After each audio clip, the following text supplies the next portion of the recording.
We all know the number one fear over death is the fear of public speaking.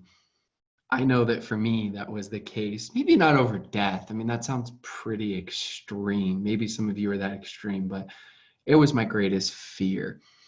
So that's one of the most important parts for this business. It's actually one of the most important things to making more money in anything. It's learning how to present better in everything that you do. So we're going to go through how to do it better, some insights and tips for you.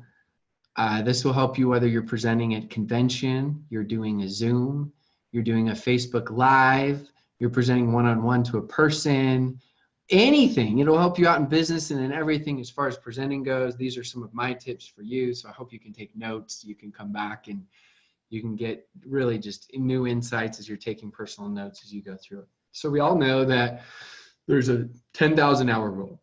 And the 10,000 hour rule says that nobody becomes great at anything until they have 10,000 hours of practice. If you really study that, it says deliberate practice. So you can't just have 10,000 hours to be able to be successful at something. What you need is you need to be able to have 10,000 hours of deliberate practice to be able to be successful. So we know this, but I think it's important to really understand that we've always got to be consciously paying attention. I know that at the beginning, I was scared to present in front of even one person. I remember the first time I presented in front of a large crowd. I think I'd been in the industry about 6 months. There were 2,000 people there. I was so bad. I thought I had this good idea. I had this crowd do, all the crowd interact with their partners next to them. I couldn't get them to be quiet. And so it was really embarrassing for me, but it was a great learning lesson for me. So just remember that deliberate practice makes perfect. And if it's something that you fear, usually that is something that you need to go through. Fear is the path. It's the way for having success. All of our growth comes outside of our comfort zone. So you can do it. If I'm the guy that wouldn't even speak in church until I was 19 years old and it was taboo to say no, and I said no, no, no, no. And I rejected the church leader that came in, and I said there's no way I would do it. And now that's what I do for a living. Trust me, I know that you can do it. You may have limiting beliefs, but you can do it. And if you're already good, you can become much, much better. So it's part of the process. Making mistakes is part of the process of learning how to be a little bit better and seeing what each person does. So the old saying used to be the person at the front of the room makes the most amount of money. And now people say, well, what do you mean the person at the front of the room? We don't do any old school meetings. Some of the companies do, some don't. Well, regardless your company does or doesn't, just think of it as the host gets the most. That could be the host, the person that's presenting on the Zoom. That could be, why? Because you're the person that is attracting other people and leaders. You're becoming that leader. You're becoming the person that becomes better at communication, which is part of what we do. You want to become a leader of leaders. There's very few. There's exceptions, but there are very few that have not been the host at one point or another. The host gets the most, so it's part of the process if you want to go to the highest level to becoming great at this business. So as we go, make sure that you don't gloss over each idea because we're going to have that. As I go through, I'm going to find those specific things to hone in on, and this applies specifically to you. As you are speaking to your audiences, you need to do the same thing. Don't gloss over an idea. It's better for you to explain one idea really, really well that people understand than go through 10 points that they barely understand. You want something that can stand out for them. So sometimes, yes, less is more. You need to ask yourself, and I'll keep coming back to this, and I'll talk about what I mean as far as through line, but main topic. What's your main topic? Main topic. What's the plot, like a good movie? What's the main topic as you're creating your talk or your speech or your Facebook Live? What's the main thing you come back on? So if you're going and you have a tangent, you come back. I'll go over this again. So the test for that is if you create your speech or your talk or anything and somebody comes back and you ask them to sum it up in a few words, and they can't sum up what the main theme was, you failed. Literally, you failed because people don't have huge attention spans and they can't focus. So what's the one thing that they remember? What stands out the most if you were to ask them specifically what it's about? The other thing is I always ask myself is, who's my talk for? Rather than trying to focus on everything and everyone, I always say niches to riches. Now, I know it's niche, but those of you that have heard my trainings, niche doesn't rhyme with rich. So it's niches to riches for now. Just go with it. So I always make it about one specific person that I'm targeting. Who are you talking to in the audience? That'll make it a lot easier for you. You're talking to the 35-year-old female stay-at-home mom that has 2 kids. I mean, who are you talking to? Are you talking to the person that has had struggles and hasn't been able to launch their network marketing business? Are you talking to the person that wants that extra $300 or $400 a month? You can't be everything to everyone. You want to be great, you need focus. So have that specific focus. The next question, and these are questions to challenge yourself. How can you make your speech different? How can you make it unique? How can you make that speech so that it stands out so other people feel like, okay, there was some sort of uniqueness? Now, that's more advanced for some of you, and some of you are like, I'm just trying to figure out how I can just get the basics done. That's okay. This is meant to be a more advanced training, but if you feel like you're more at the basic standpoint on that, then do it. Then that's what you focus on as you're starting. What's your through line? Through line goes back to the main thing. Through line, okay? So that's like I said, I would talk about this as I say main theme. What's your through line? So if I'm having a main through line of, I'm talking about the power of how this business can create an extra $500 a month, and that's everything I'm talking about, I can go on random tangents, but everything's got to be tied back into your through line. So make sure that you figure out what's my specific through line. So here's an example. I gave a talk in church about, it doesn't matter how long ago, but I gave a talk in church within the last year. And my talk in church was, all these different things I talked about, but my through line was on spiritual naps. So what do I mean by that? Many times I would go through different examples of, we're at church, but we're not really there. Or we read the Bible, we're not really reading the Bible. We say prayers, we're not really saying prayers, right? You're just regurgitating, you're being repetitive. So we go into what's called spiritual naps. And I created jokes of sometimes it's real naps when you're at church or reading the Bible or something, but we go through spiritual naps and we need to wake up. So this was a 20-minute talk. And I went and spoke to the youth. The youth were 12 to 18 years old. And I gave the youth, I think there were a total of 70 youth, and I gave them an outline of how to give better talks. And I asked them at the beginning, who remembers what my talk was about a couple months ago? And I thought literally nobody would remember. And it was more than half the room that raised their hands. And they said, you talked about spiritual naps. And I thought, victory. I couldn't speak all growing up throughout my life, so I'm trying to help these kids to be able to speak a lot better than me in church, right? And hopefully help them out in the real world. But they knew it was on spiritual naps. They could sum it up. Can someone sum up whatever you're talking about within a couple words or a sentence, maybe 2 sentences? If they can, you have succeeded. So always ask yourself, what's your through line? The next couple tips as I kind of jump around through this, I'm going to jump around, is watch the time and always have the 2-minute drill. In football, they have what's called the 2-minute drill, where they have the 2-minute offense when it's the hurry up offense and what they're going to do. And so for me, I always have my last 2 minutes very well prepared. So I know that whatever I'm filling in, and I'll talk again about this, but whatever I have, I've got a strong intro, I've got my middle, and then whatever I have in my middle, I always have extra content because I'm freaked out. What if I'm supposed to speak for 20 minutes or an hour? Now it's easier because I do it for a living. Before I was just freaked out.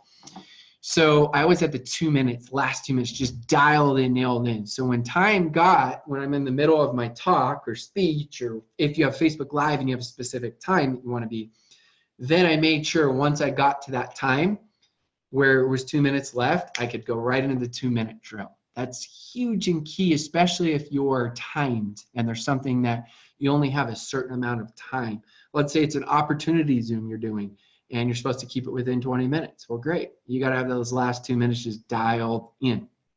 Then during my through line, I always make sure it's story, point, story, point. So for me, facts tell, stories sell. I know that's for everyone. That doesn't come from me. But I'm really focused on that. I like to tell stories and intertwine my story, other people's stories, experiences, and then I go straight to the point. What's the point? And then I go story again, and then the point, right? And you go back and forth. That's actually how I wrote my book, was story, point throughout, and I tested that throughout. I tested to make sure I had my through line as I did it. My goal in the very best talks that I give. Now, obviously, sometimes you can't do that on every single talk, or if it's an opportunity one, is I want to get people to laugh, cry, and learn. You know, I just want to be real with people, and I want to share real experiences that I've had. Now, I can do that if I'm giving an hour talk. Now, obviously, if I'm doing a Facebook Live for 15 minutes, I'm going to get everybody to laugh, everybody to cry, everybody to learn. I'm going to get probably everybody hopefully to laugh a little bit and everybody to learn as I go. So it just depends on length, it depends on purpose, it depends on specifically who that audience is. For me, it took years to feel comfortable at being vulnerable. I think in the beginning, our goal is to be super smart, so we have that credibility to impress others. But in the end, if you really truly want to connect, you need to be vulnerable. When I say be vulnerable, be real. Don't make crap up. Don't over exaggerate. Don't whine when you're vulnerable.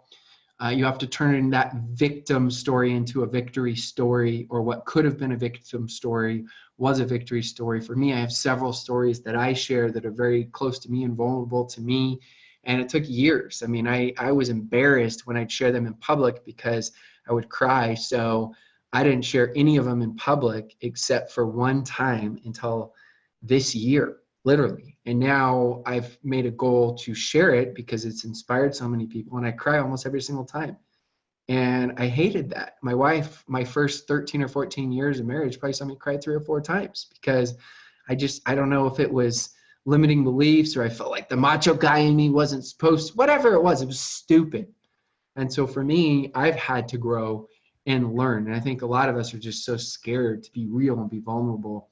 That's important. Be a real person. Pause. Just pause for a second. You know I'm big on this. This is always a ton of info. If you're just going crazy, just taking notes and different things, just find one thing you can start out with and get a little bit better.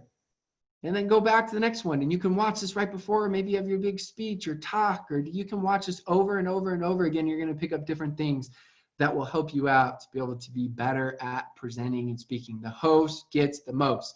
Here's the do not list. If you can, don't just read. Make sure that if you do read something, I'm reading, okay, and then I read ahead and say it, and then try to give your own insights on it and come back and read it. Make sure that you don't just go with the straight monotone. And as you go with monotone, there's no pauses at all. So I'll give you an example. I could say, Rob is here to do this training right now. There's no fluctuation in my voice. Got to have the fluctuation in your voice. Find the points of emphasis. So you're going up, right? Finding a way to bring it down. Finding times to pause. Maybe you made a strong point of emphasis and then you pause. Like that. And then you go again. It's a way to keep people's attention. It's a lot easier to follow and track. You all know that when people have the lack of pauses as they're going throughout, lack of eye contact. It makes other people feel uncomfortable. Look people in the eyes as you're going through the audience. You know, look, don't just look the same place. Look to the left. Stare at a couple people. Smile a little bit. It's going to relax. And then go to the middle, smile a little bit. Sometimes even walk over towards them in the stage, walk over to the right side, look at them, smile as you're doing it. Now, again, sometimes I know it's a Zoom, so there isn't smiling anywhere. Just try to look straight into the camera or Facebook Live, straight in the camera. You still can avoid monotone if it's Facebook Live or Zoom. You can still make sure you have those pauses. You can still make sure you fluctuate your voice, right? You can still make sure that you have high energy. You don't want to have low energy.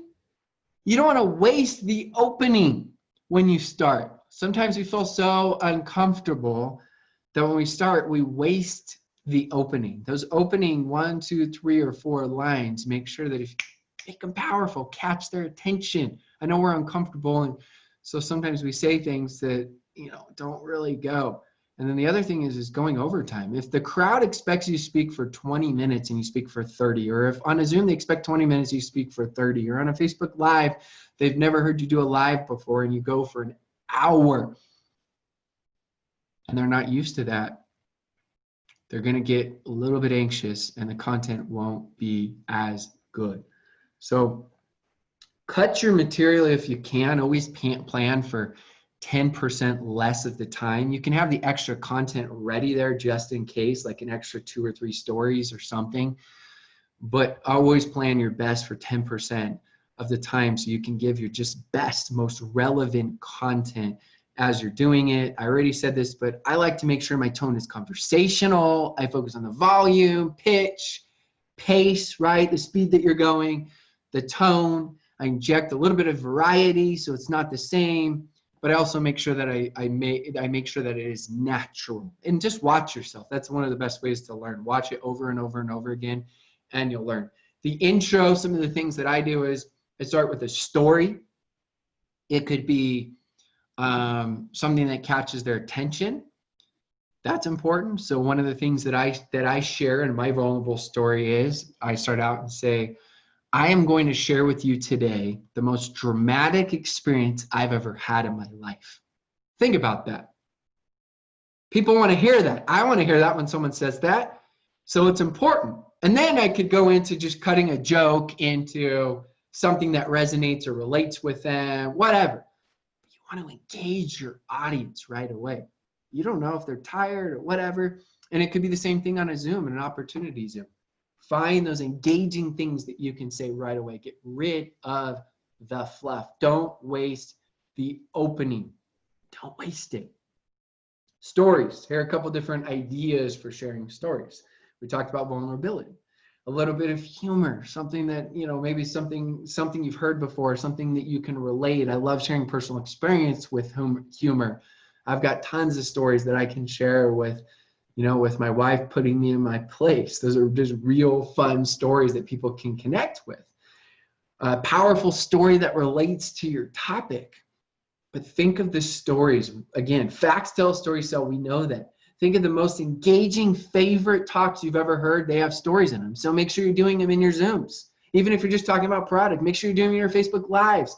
Make sure you're doing in anything you're presenting in. Try to find a way to tell in stories. So we talked about the intro. Now as we go into the middle, not only do I have extra material here, but I prioritize my material. So yes, I do story point. Let's say I'm only supposed to speak for 20 minutes in the middle. So my intro is 5 minutes. Let's say middle's 20 and my close is 5. Just an example. So if the middle's 20 minutes, I'll put my best content that I think will take 20 minutes. And of course you can practice it so you have an idea. And my extra content is the content that isn't quite as good. So I prioritize and I organize that content to help me out. The narration of stories. If you're gonna tell your story, you gotta remember, you gotta first tell it like it's the first time you ever told it before. Sometimes you just think everyone's heard it. Let's say you're speaking to an audience of 200 people. So what if 100 of those people have heard it? 100 haven't. You have to tell it like it's the first time you've ever told it before. Get rid of the crap, get rid of the fluff, get rid of the unnecessary details, and then make sure that you're finding a way to bring that story to life. What are the relevant, what are the important details? And share that with honesty. Don't over exaggerate. The story always has to be true. Don't assume your audience knows your content. I struggle with that because I always want to create this new content, new stories, and I have some really good stories, but sometimes I think, well, I don't want to share that story again because certain people heard it, even if it's been a year. And so you have to make sure that you get over that. If you're going to share it with power. And share those important details, not the fluff details, but the ones that are important, that are going to relate, and listen to it. And as you listen to it, test it. Always test it out with people that are friends or family that are going to be brutally honest. Say, what part of the story did you like? Didn't you like? What do you think I could do better at for telling this specific story? Memorize your talks, but recite them in a way that doesn't appear that way. So you can decide how you want to memorize. For me, I like to write it all out now I've gotten better where I don't have to write it all out, but I write it all out and memorize word for word, all the stories, everything I was going to say. And then at the end, all I would do is just create bullet points. So I knew I was going from this story to this factor point, to this story, to this factor point. I knew my intro, I knew my end. And that helped me out where I could remember the information. The ends. So we talked about the end, say the 2-minute drill, those last 2 minutes or whatever it is, 3 minutes, 4 minutes, however long that ending. A good beginning and a good ending are the most important parts of your talk. Think about that. A good beginning and a good end are the most important parts of your talk. So prepare the very beginning and the very end very well. Spend the most amount of time preparing those specific parts because you want to start out with a bang and you want to finish with a bang. You want to finish where it's memorable and they walk away, wow, that was good. I mean, think about how many movies you've seen. And the movie's just okay throughout, but all of a sudden it has the best ending ever. What's your perspective of the movie? And think about the opposite. If a movie's pretty good throughout and the ending sucks, it almost ruins the entire movie. It's the same thing. It's the same thing for you becoming a great presenter. I've actually never used that analogy before. I just thought of it right now. So hopefully it's helpful. Hopefully it resonates, but I think it's true with the movie. So here's a simplified version. Always tell stories. You know that, but sometimes it's a good reminder. Have the through line. Make sure you have it throughout. You can test it with a friend or family member or someone. Look up your audience and slow down while you speak. Sometimes people get so nervous, they just go, go, go, and then that's where their tone is all screwed up. So be conversational with points of emphasis with your tone. Smile, it'll relax you, it will relax your audience. Have your beginning, middle, and end prepared, knowing you will skip to the end when it is time. And here's some bonus tips for you. I already told you about smiling. Make sure that you're doing that. I promise that'll make a difference. It'll help them, it'll help you. Rehearse the talk enough that you know that you're performing it, right? Not reciting it. So you can practice in the mirror, you can record yourself, you can practice smiling as you're doing it. Just practice, practice, practice as you do it. That'll help you out as you become better and better. And let me just say this real quick. And I guess I'll go with this point. I've heard some of the top speakers in the industry, and some of them have given the same exact talk for 10 years. So when you see how good they are, 10 years of fine-tuning and tweaking what worked and what didn't work. I've heard Tony Robbins give almost the exact same speech word for word for the last 10 years. I mean, literally, I feel like I can almost just say it now. And he just found what works, which jokes work, when to say them, how to say them, right? And that's all it is you're figuring that out as you go to be able to become better and better. But you've got to listen to it. You've got to have other people challenge it. You got to be willing to have criticism and feedback as you're making this happen. Plan your talk, remember, for an audience of 1. Again, these are just reminders for you. You're speaking to a person that will help you out a ton. So I hope that you can take this to heart, because I promise you this will help you out a ton as you're looking at becoming a much, much better communicator. This will help you to become that. So just make sure you're finding what works, you're figuring that out, you're getting that criticism, you're having that deliberate practice as you're going about this to go make everything happen in this and overcome that fear. If I can do it, I know 100% that you can do it and you can overcome it.